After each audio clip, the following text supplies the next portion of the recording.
Hello, everyone. Welcome to another awesome day of FileMaker training. I'm Richard Carlton, creator of FMTrading.tv, where every day we're excited to be learning about the Claris FileMaker platform, Monday through Friday, every day. In fact, I was telling the folks at Claris, I got the latest Nielsen ratings.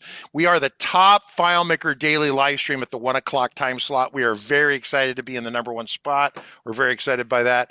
Everyone here is giving each other high fives. With that in mind, if you want to support the channel, as a reminder, while all this is free, we recommend you purchasing one of our training bundles. That way we can pay Margaret and all the engineers and everyone who keeps the lights on with the live stream. Welcome, Rick Kalman, who is the one of the, you were a product manager. Now you're back as like the chief advocate, which I thought was my job, but apparently it's not. So you have that job. So what do you do at Claris now that you're back? Do you have an official job? What do you do? I'm just here to keep you honest, Rick. Yeah, so those of you who have known me for a quarter of a century, believe it or not, that's what I'm coming up on at Claris. Started out life as the technical liaison for developer relations. And the role I have now is in a way very similar. For 19 years, then I was doing product management. My first release where I was the product manager for FileMaker Pro was FileMaker 8.5 and the web viewer, which I have quite a fondness for because it was my first release and that thing had legs and it still does. And Still does. And then either I was a product manager or I began managing product managers. Eventually, I was a director of product managers. But about a year ago, I relocated out of California, and as a director, I really couldn't go remote and continue to do that. So for about 4 months, I took a break. I came back just before Engage as the Claris platform evangelist. And so that is in some ways similar to the purity of what the tech liaison job was, which was at its essence is to convey information from Claris to the developer community and take information and feedback from the developer community back into Claris. At its highest level, it's most pure. The evangelist position is very similar, but also besides actually working with engineers on crafting new features in the product, which is the primary job of a product manager, your job also is to evangelize your product, get visibility out there in the community. When you launch something, talk about it, and work with people. And so that is very similar to that. So they're so interrelated. But right now, I would say my primary focus as one of the evangelists is the FileMaker platform, which is by far the largest part of our portfolio. It's been there 40 years, as you know. We've been iterating on that thing for quite some time. But it also these days includes the broader Claris platform, which of course includes Claris Connect and Claris Studio, especially as they become more and more part of just that larger platform. So that rather than thinking of it as three separate products, we're bringing them together and working together. So it's a bit broader in that you'll see me doing things with Studio and Connect, but primarily I think I'm one of 3 or 4 evangelists now focusing on the FileMaker platform. So Rick is here. Rick wants to be seen more in the community and be asked questions and give you insight to what he's doing. There's a limited amount of that I can do. I try, but really bringing in a real Claris person in here is the way to really facilitate better communications. I'm a big believer in better communications with Claris. In fact, I got a message from Lucy that there is a new Go release. Rick, do you know about the new Go release? Go or iOS App SDK? Oh, it might have It's been iOS iOS app SDK. Yeah. iOS app. Okay. Yeah, Yeah. we've got we'll be releasing that pretty soon. There is some essential, crashers in there that we've heard quite a bit from the people that actually are leveraging iOS App SDK, and so we're trying to get that out there sooner rather than later. So it should be coming soon, but it addresses the some latest. I don't know if it was an operating system or an Xcode thing or something, but it caused the iOS app SDK to crash. Yeah, and then one last low-hanging fruit item, and then we'll dive into this survey, was that the current FileMaker server is 21.1.4. We have been rolling that out, and it's getting better. There are still a couple buggy poos that Claris is chasing on that. I don't have more technical details in that, except that there's probably going to be a 21.15 or whatever the hell we're going to call it down the road. And that's from engineering. They were talking about that a little Yeah, bit. so what I would say about that, Rich, is that there was one thing that we weren't able yet to replicate and address in 21.1.4, which was the corrupted themes. So that we're going to have a fast follow for another update that addresses that, because it's pretty hard to prevent or understand, how you get in the condition for it to happen. So let's talk about this briefly, real quick, and you'll see me do this. I'm gonna tee this up, Rick, and then I'll let you finish the conversation. So Rick just said that we had 21, engineering had 21.1.4. They wanted to get it out the door. They knew there was a bug. They couldn't reproduce it. About the time they shipped it, they finally had someone, one of us out here in the community, communicate with Claris in such a way where we could show them how to reproduce the bug. So some of you go, oh, it doesn't work. Okay. And when you do that, that's not super helpful, right? What we need from, and even my engineers call me. My own team calls me and says, Richard, call Claris and tell them this broke. And I'm like, no, I want you to make a video. Make a video. I want you, I'm going to share my screen here real quick. I'm just going to walk through this briefly. What you would do. You would open FileMaker, okay? You would go into FileMaker, and in the video, real short video, you're going to say, this is the version of the computer we're on, and this is the operating system we're on with this Mac. We're on Sonoma because we don't like whatever the new one is for video editing and stuff. And so you show these things. Then you have a solution, you open it up, and then it does something, and you walk through the bug and you demonstrate it. That video is the basis. It's a concrete report that helps engineering, A, take you seriously, and B, if you can reproduce it and they can see you can do it, like do it twice or something, they might ask for a copy of the file or work with them to get that. If you can get Claris Engineering that kind of data, it helps them greatly do a fix and then test their fix against your crash, if that makes sense. So, Rick, do I have that halfway close, even remotely close, kind of? Yep.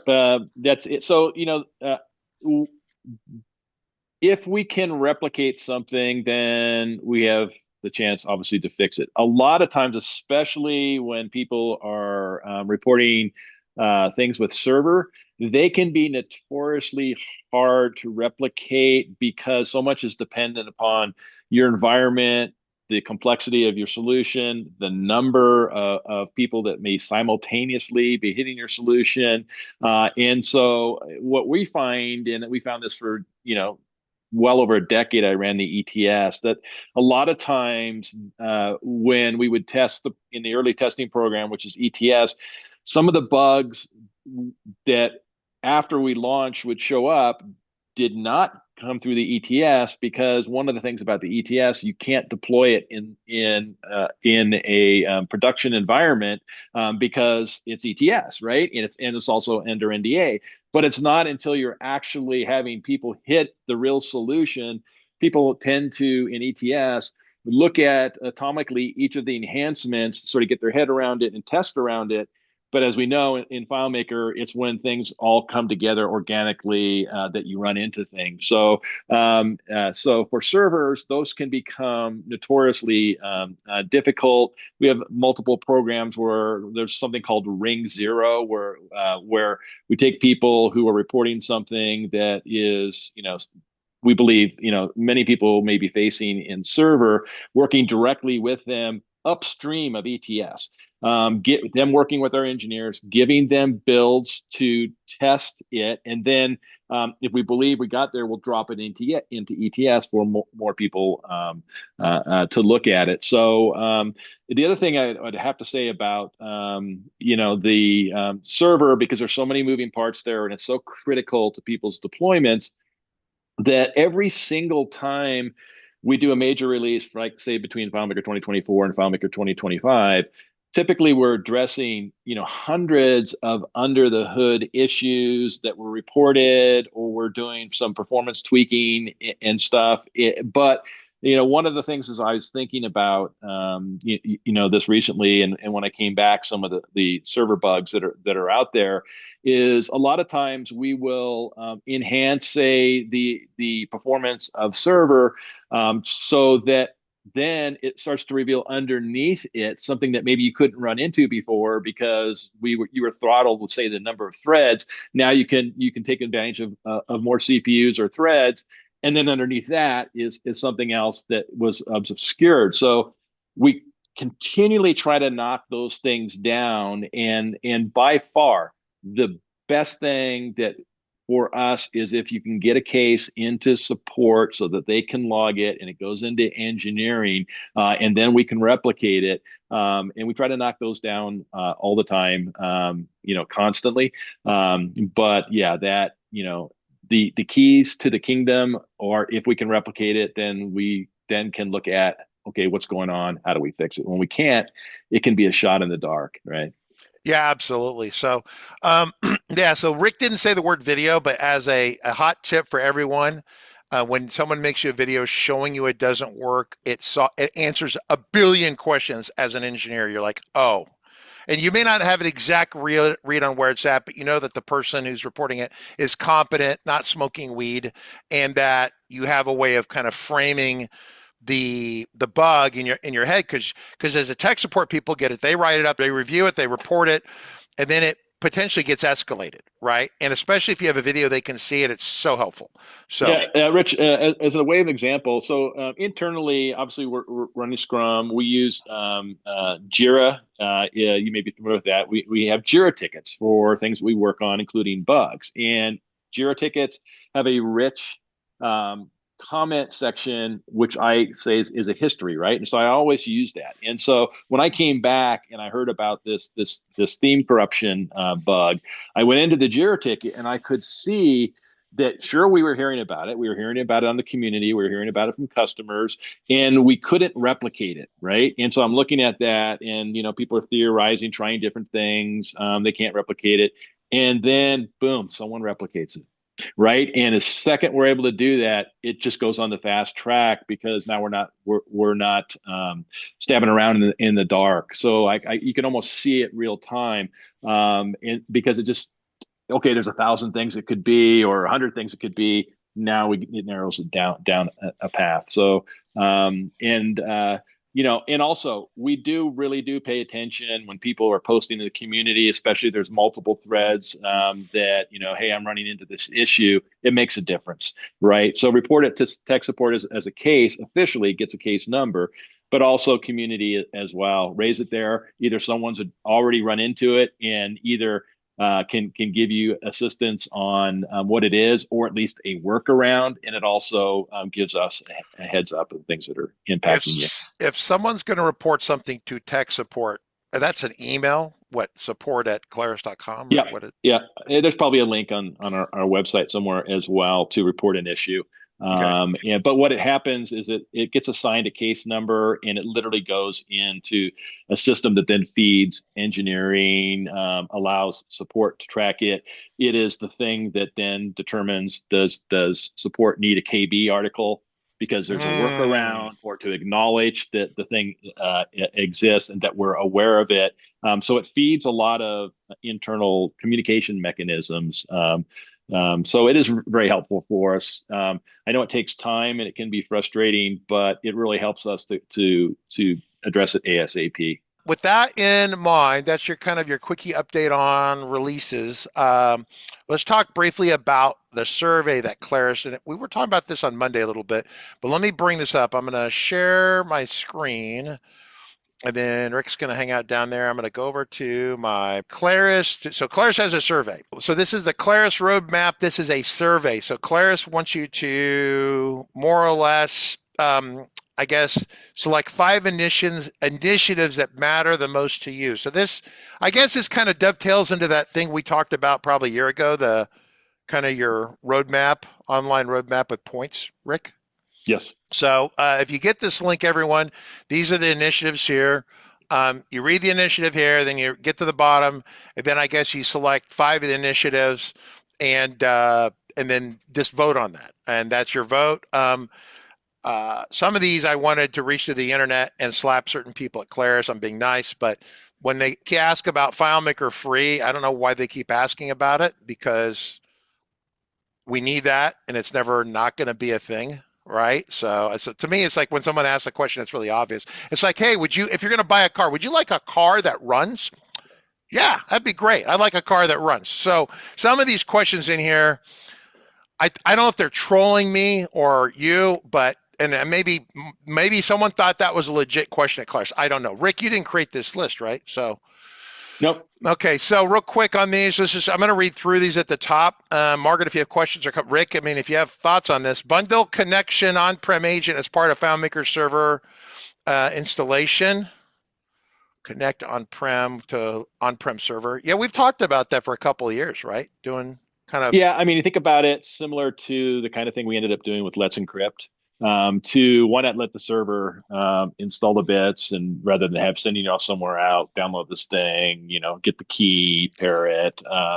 It's just a way of making it easier because it's such a powerful part of the platform when you're trying to communicate across the different Claris platform properties. Yeah, the next one down is low hanging fruit. I think it's like, duh. I don't know why I don't even know why we would ask this question. Like, would you like FileMaker server to make an off-prem backup is what they're saying here. Automated cloud-based or not startup rest, a cloud-based backup. This is really poorly written right here. A cloud-based backup at a minimum to another location, not in your building, of your on-prem FileMaker server.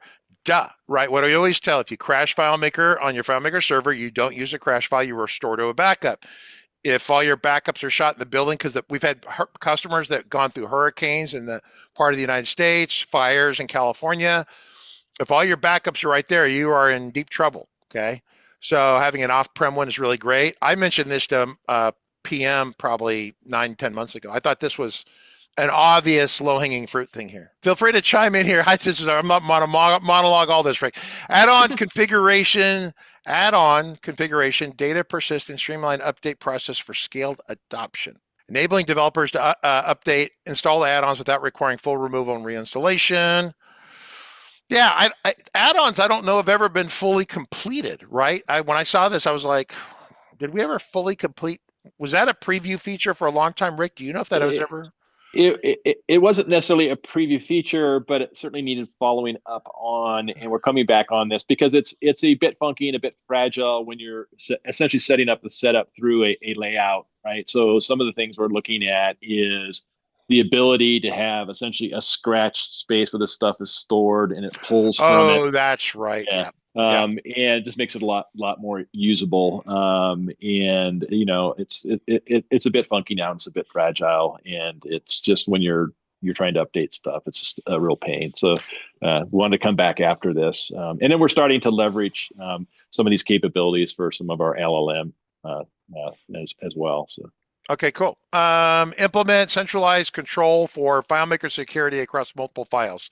Yes, yes, and yes, for sure. This is something that, once again, I could say things like this. Rick won't take it personally. I should have had this 20 years ago, Rick. Right. So this is that kind of thing. Being able to manage security across multiple files without going to each file independently. And Yeah.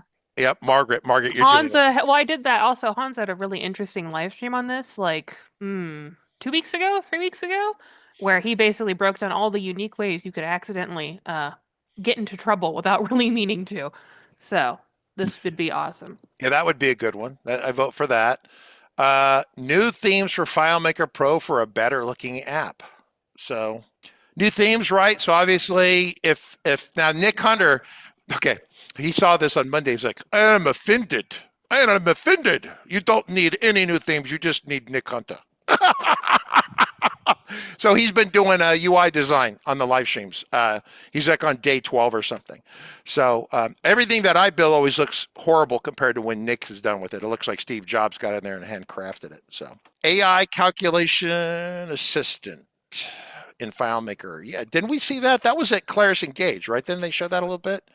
If you're at Engage, that was the one that Ronnie demoed. He didn't demo the script one, but he sort of insinuated that. I believe that I don't know what the timing is, but there'll be a public recording of at least the keynote, so that people can see what was revealed there, primarily focusing on what's coming in the next major release in FileMaker 2025. So the AI calculation thing is something they have cooked. I don't really know how close it is to being done, but basically you could talk to the computer. I need to calculate a date that uses these three fields that takes into account the Gregorian calendar and the fact it's a leap year, and then calculate what my best three vacation options are, blah, blah, blah, blah, whatever. And it does its AI stuff and out comes the calculation. I think that's kind of an essential thing. Yeah, I think the example that Ronnie, if I remember correctly, that Ronnie showed is something that people try and is, when they first try to do it, it's not, let's say that you've got a phone number, but you want it to be formatted a certain way, and you could just ask the calc engine to give me, a calculation or a formula that accomplishes that. And not only does it give you the formula, but it also explains it. So Oh, it's a that's very right. good I remember that. That learning. was Yeah, cool. That was yeah. cool. Yeah, it taught you how it did what it did, so you could learn from that. You don't even need live streams anymore. You just like, hey, just tell me how to do it.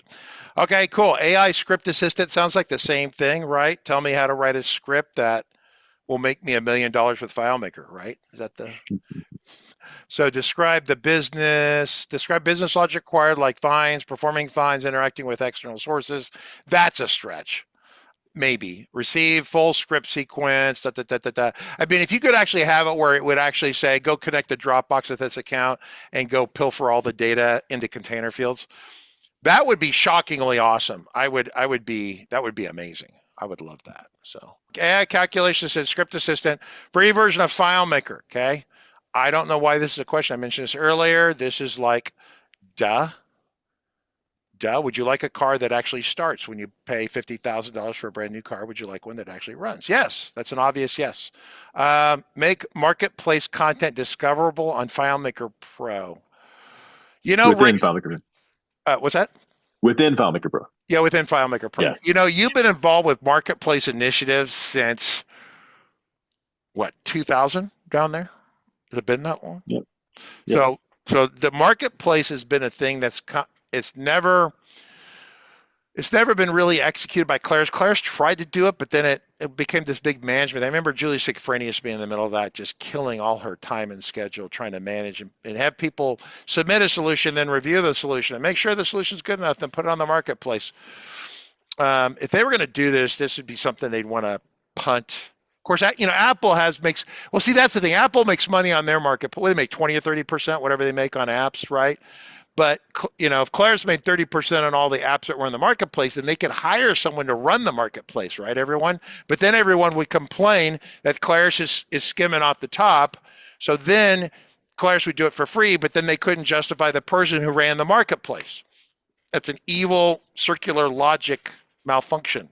I also think this is something that, you need to feed it from both sides. So that really people want to put stuff they have to hawk on the marketplace so that, where's the most likely place for people that are interested in those, but the FileMaker property, but you've got to draw people to it in order to have people feed it, right? Both sides. I think I like the idea of the discoverability within FileMaker Yes. Pro. Yes. But I believe also ultimately people want is to be able to fulfill that right there rather than having to go off to another website and engage with the so we could figure out some mechanism where the person could download the bits, pay the developer through our e-commerce ideally. I think that it's got to be dynamic. There's got to be enough there to attract more, and there has to be enough upside for it being there in order for people to want to feed it. So I think that there's a lot more to do here but in some ways it's sort of antithetical to sort of the ethos of FileMaker that you can build a wholly bespoke, customized app tuned exactly to what it is your business processes are. Whereas you take something that's pre-made, then it does what it does. But are you beholden to the sort of the solution bundle agreements, and some of those are fantastic, and so it just matters. But everyone needs a leg up, and if someone's already solved the problem, and you can pay $200 for it and get like 85% there, it's probably the greatest investment you could make. Yeah, it's like Starting Point, Rick. Yeah. Yep. This show is brought to you by FM Starting Point, where you can download it totally for free. Visit fmstartingpoint.com for more information. All right. So the discoverable marketplace, that has been a big lift. It continues to be a big lift. Okay, if we're in Vegas and we're putting odds and bets on what Claris will go for, I am not betting on. I'm not. That's 100 to 1 odds. That's a way big outsider right there. Just because there's a history of that. And Rick said everything correctly. He's not wrong. It's just, yeah, it's a big personnel wise. That's a big lift. Tools to accelerate creation development of custom connectors for Connect. Basically make Connect simpler to add on, I assume. I've not messed with Connect yet, so I don't know how difficult it is or not difficult it is to put into a database, but I've heard it can be. When it works, it's awesome, is what I would tell you. When it works, it's amazing because Margaret, JSON is kind of, for your perspective, kind of this ugly mess, but looks kind of organized. Imagine if JSON could be graphical and that'd be smart. nice. You can click on the lines and they pop up and you can decide what to do with the lines. It's actually, the concept of Connect was phenomenal. I understand why Claris bought it back in the day. But the effort from Claris has largely been towards helping Apple with it. And that's kind of a long story with Apple but Apple uses with education markets, uses a ton of Connect. And so Connect is very successful in the education marketplace at this point. And so it's getting a lot. We don't see the success where we are, at least I don't. But if any of you are in the education marketplace, you probably see that. Yeah, and the way I read this one is that, we did introduce the ability to create your own custom connectors, right? But when you do that, essentially you're working with JSON. And if you know JSON, it probably seems simple to you, but a lot of people don't, right? And so this is making it so that you don't have to be a JSON jockey in order to customize and create your own connectors, because, there are so many things out there to connect to that we can't possibly have connectors for all of it, or take an existing connector and customize it for yourself. But yeah. Okay, cool. So there are 3 questions here, and you folks are writing questions in here. And I'm going to get one of the questions is going to be answered in flight when we get to the end. The other 2 are great questions. So if I see the questions, Margaret's taking the questions and putting them together. We're going to get to the bottom of this, just so you know. Hey, Rich, one of the things I should say about how to think about what is this, right? And why is this something separate from the public backlog? And so if you were at Engage and at the Keynote, we previewed much of what is going to come out in the next major release sometime in early summer, right? And so, of course, now we're planning for, okay, what happens after that? There is a universe, and let's say that this represents the universe of potential things we can do next, but they're not all going to fit. And rather than sort of divining ourselves and trying to guess, to get, for instance, if free FileMaker Pro was heads and shoulders above everything else, right? Then we have a lot of information on, where should we put our resources for the best bang for the buck. When I was here last and did the last update to the public roadmap, where people could essentially thumbs up or vote it, and you could see the points that every vote was like 10 points. One of the things that I would never have guessed and was surprised to see was how much energy there was for us to continue to refine our JSON capabilities. And so it told us a couple of things. One is that people are finding this useful and want to go further because it is a very powerful data manipulation set of capabilities. On top of that, we're leveraging it fairly heavily for our AI and LLM stuff as well. So I think it's valuable information when, let's say, we could only do half of this. What is the half we should do? We'd rather get it right as much as possible by getting your feedback. Yep, absolutely. And I think that's a big part of this. All right. So, because that was one of the questions here, how much influence voting here on this roadmap does this have in terms of Claris's actual direction? And the answer is some, for sure. right? Yeah. If not, yeah. So I think it does matter. If it didn't matter at all, we wouldn't be talking about it here. Rick Fosnot says he already voted for this on Monday. Thank you, Rick. Some of you have already done this, but now that we have Rick, the other Rick here, Rick Fosnot, other Rick K here, Kalman here. We want to dive into this just a little bit more because it made sense. If you have any other questions too, we're going to get into this, but if you have questions there is a couple questions here. I want to throw those at you. So we have that seamlessly integrate connectors with FileMaker solution, right? We want a lot of developers directly call Claris Connect connectors within their solution using the script engine without having to go to connect. That makes sense. I thought they were working on that. Well, a lot of these things they've worked on at one point or another. They're just not done. So, okay, so ready to go standby server. So I have very explicit levels of hate on this one, and I cannot be objective about this because Claris tried this about 15 years ago, and I'll be very diplomatic. It sucked bad. And so it was killed. It released it. No one used it. It was killed. I think Claris, anytime that something fails, the team learns from that. So I think they have probably a better idea how to execute a ready to go standby server. If they could execute it and it would be transparently activated without requiring a PhD to turn the switch to get it going would be phenomenal, right? Reusable. Okay, so now there are a couple questions. These are the last two here, and so there's a question here. I'd like to see updated layouts to function similar to modern web app layouts, like in WebDirect, maybe similar to what Better Forms offers. Is there any hint of what is coming? So this is Claris's question for you, and this is for A. Colburn 73. We want to make it significantly easier for developers to reuse interface components across the layouts in FileMaker Pro, currently adding a button to navigation across 50 layouts, paying the, I'm just ad-libbing that, paying the, this initiative introduces reusable layout components, shared UI elements across headers, et cetera, et cetera. Reusable components will reduce maintenance time. So there's this one. There's also this one right here, which is kind of two sides of the same coin.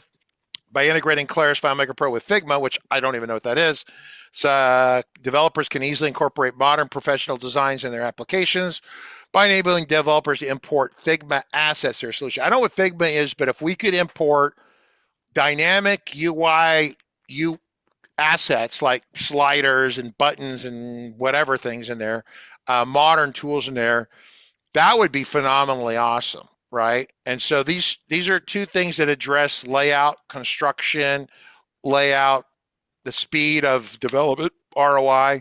And so those are great ones. Rick, anything on these? Yeah, I mean, the thing that on Figma, which is probably more like a designer tool, it sort of the devil's in the detail there, right? Let's say you did create a slider, and essentially you create it in Figma and it behaved as a slider.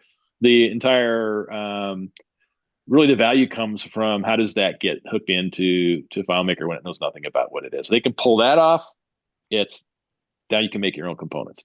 Oh yeah, that's what I'm thinking. That would be huge, right? So, but the components is one of those things that when you design a component, you're going to have to design the component. Remember when everyone, this is not so much for Rick, he doesn't probably do this too much anymore, but when we're training, we have layout mode and you have the state of an object. You have the state in its normal state, its hover state if you're on a mouse, its active state, its focus state. And so if you have an object, how does it deal with those states, etc.? You have to describe all those somehow. So FileMaker Pro knows how to deal with it. And if you make a really great object, it has to be, kind of a touch variant, or maybe you make only desktop mouse objects and maybe you have separate objects for touch. I don't know. That would be this. This is a huge deal. People have been asking for updating the layout object capabilities because really they haven't changed much. Rick? Yep. Here's Stu Jack. When we get to the reusable layout, this is a must. It will cut down my development time in half. Yes, Stu, I agree. I think these are important elements. I think you can get around this by using 360 Works Mirror Sync. It has a standby server failover capability. We did shows on that. You get away with that. Seamless connectors, yeah, maybe. But the AI things, I think the script for sure, and the AI calc and then freemium. I mean, really, all of you, just to be, let me help everyone else out here. You should vote for freemium. So really, you only have 2 or 4 options left to pick from. Let me just help you. Some of you were asking what the correct answers were. One of the correct answers, just so you know, it'll be tested on this later. Free FileMaker Free is required, right? We want the community to grow. I had a meeting this morning where people were on Twitch and Discord asking Margaret, "Oh, this is a because they see these live streams and we're not gamers, right?" And they said, "Well, can we try it out?" Yeah, Margaret said, "Yeah, you could try it out for 45 days, and you have to give us $500." And they just hung up, click. You could hear the conversation end dead. And I'm like, if we want to grow the community, we have to have a legitimate freemium version, which means all of you should select that one and select 4 other favorite ones that you have. Okay, everyone? Oh, LLM. Oh, they're talking about a large language model, right, Rick? That was the Yes. question. Yeah. Large language model. The things we've been baking in the last release, and we'll see more of it this release. Use it for things like semantic search and other things as well. But you know the walking through a PDF document and splaying it out. Using retrievement augmented RAG. Yeah, I can't remember all the acronyms for it, but yeah, it's that whole area of what you've been hearing about with OpenAI and ChatGPT and Apple Foundation Model and all sorts of AI spawned things out there. A lot of that is done with large language models. Questions, Margaret? Okay, so kind of related because I'm seeing two-ish people kind of ask this, which is how much influence does voting on this roadmap have in terms of Claris's direction? Here's my take, having been 20 years in PM, is this has a lot of influence.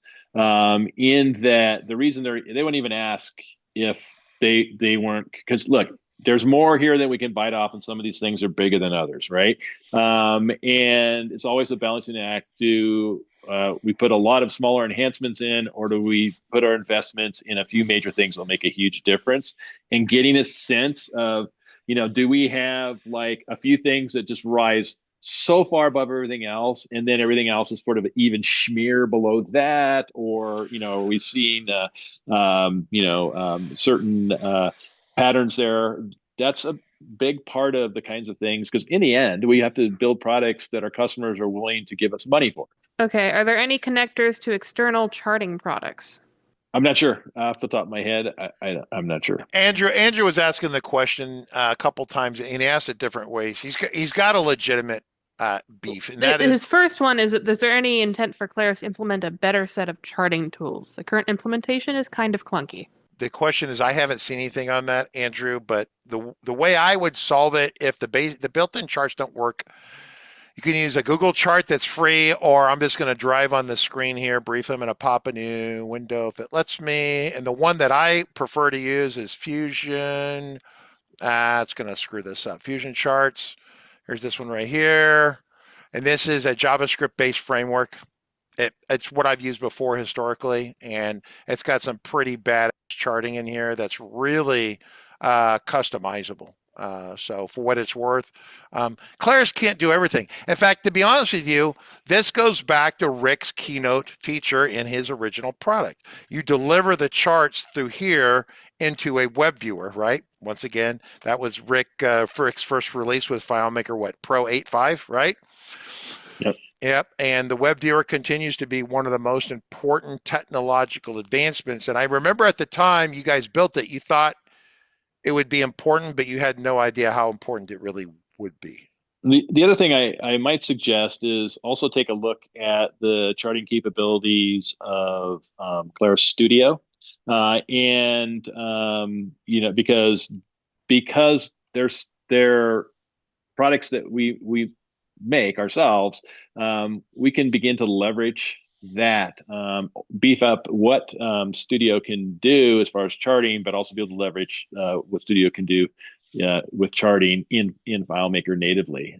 So take a look at that. I mean, there's so many charting packages out there, and JavaScript and Tableau and all this stuff that if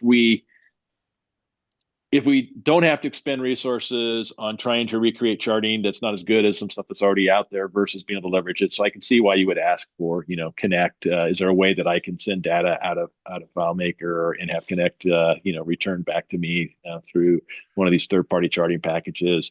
If you haven't done this, also spin up Studio, throw it in a web viewer, and start getting your head around what's going on there, right? Because it will work. And you can do some pretty awesome dashboards in Studio that are harder to do in FileMaker, but easy to render from FileMaker, data in FileMaker through a web viewer that's being produced by Studio and back into FileMaker. You and I were talking about this probably in the last week or two, Rick, and discussing what did Claris Studio do well, right? And I kept saying, hey, it's got to do at least one thing really awesome. So we run around with it. And it seemed to me that the charting was one of its strongest features, right?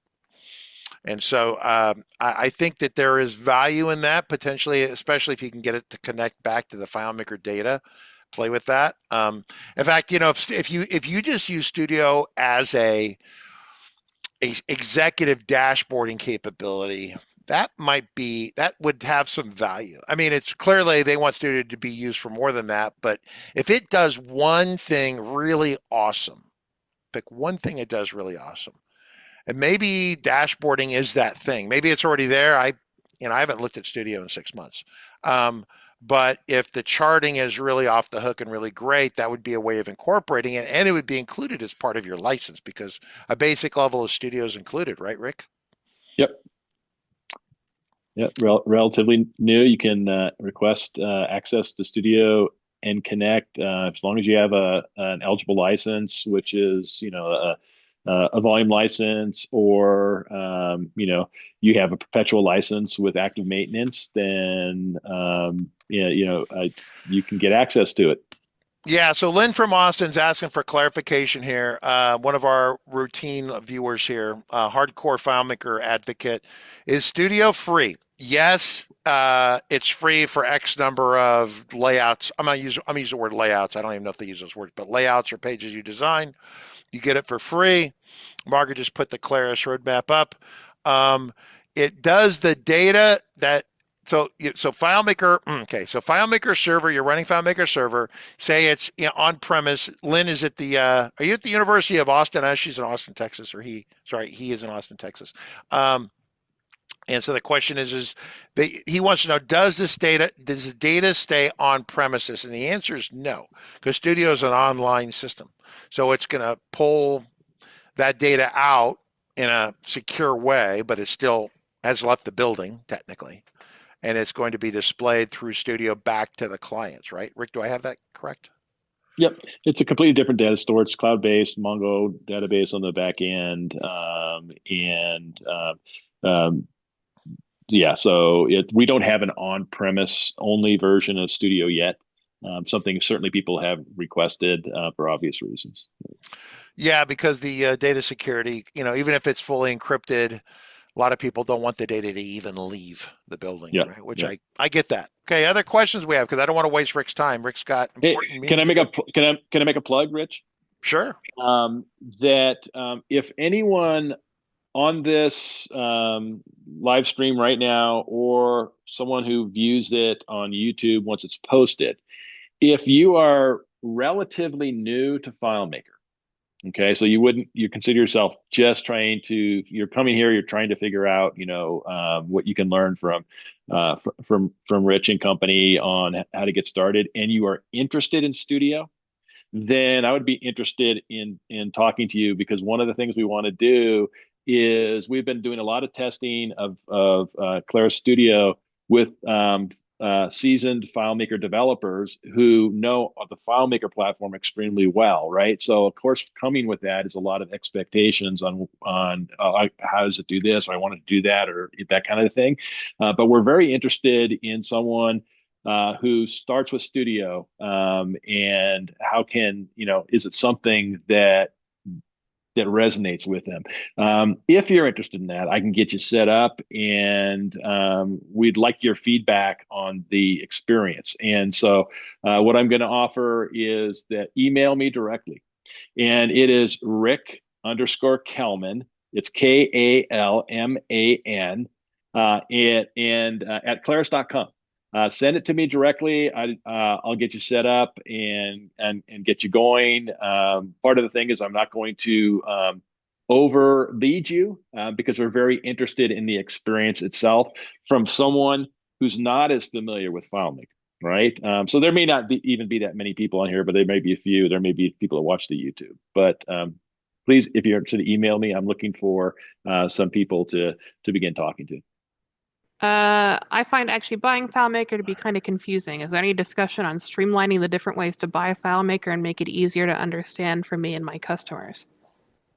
Yep, that's definitely something that we're working on for sure. Yeah, it's way too complex to figure out how to give us money and what it is we offer.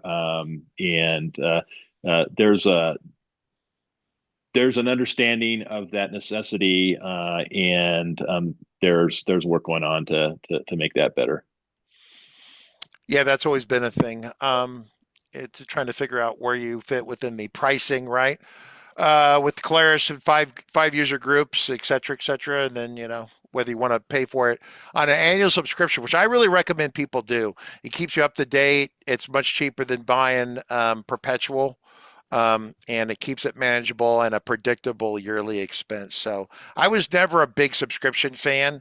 In fact, I hate them in general, but with FileMaker, it's so essential to what I do that I'm like, fine, just take my money and let's get updates going as often as possible. Because there's a lot of security updates.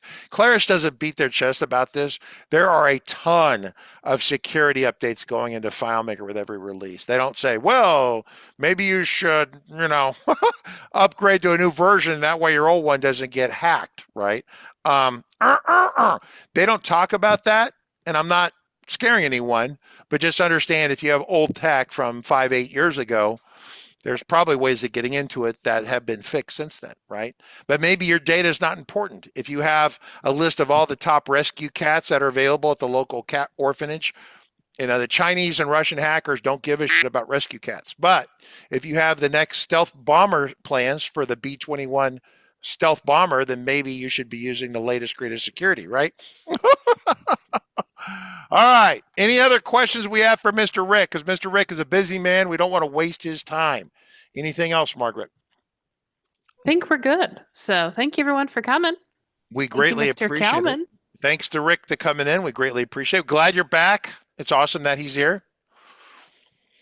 So Rick is like having a very mellow version of Richard running around inside Claris. Imagine me totally like mellow, and then that's Rick, right? So he to be clear, everyone, this guy fights for us. I know, but if you're from Claris, just hang up, go away.